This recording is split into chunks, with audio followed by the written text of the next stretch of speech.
वनस्पती त्रिधारी निवडुंग किंवा शेर म्हणून ओळखली जाते. याचे शास्त्रीय नाव युफॉर्बिया अँटिकोरम आहे. ही काटेरी आणि दुधासारखा पांढरा चिकट रस असलेली वनस्पती आहे. या वनस्पतीचा वापर प्राचीन आयुर्वेदात औषध म्हणून केला जातो.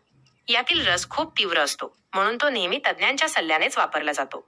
याचे उपयोग असे आहेत. सांधेदुखी आणि सूज कमी करण्यासाठी बाहेरून लावतात. काही ठिकाणी त्वचेवरील गाठी आणि मस्से काढण्यासाठी वापरतात. जखमेभोवती सूज कमी करण्यासाठी याचा लेप लावतात. किडे चावल्यावर वेदना कमी करण्यासाठी बाह्य उपचार म्हणून वापर होतो.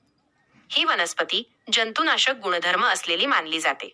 म्हणून पूर्वी लोक शेताच्या आजूबाजूला संरक्षणासाठी लावत असत. महत्वाची सूचना अशी की याचा पांढरा रस डोळ्यात गेला तर गंभीर इजा होऊ शकते. तो तोंडावाटे घेणे धोकादायक आहे. गर्भवती महिला आणि लहान मुलांनी यापासून दूर राहावे. ही माहिती जनजागृतीसाठी आहे. कोणतेही औषध वापरण्यापूर्वी वैद्य किंवा डॉक्टरांचा सल्ला घेणे आवश्यक आहे. अशीच अधिक माहितीसाठी चॅनलला सबस्क्राईब करा, शेअर करा.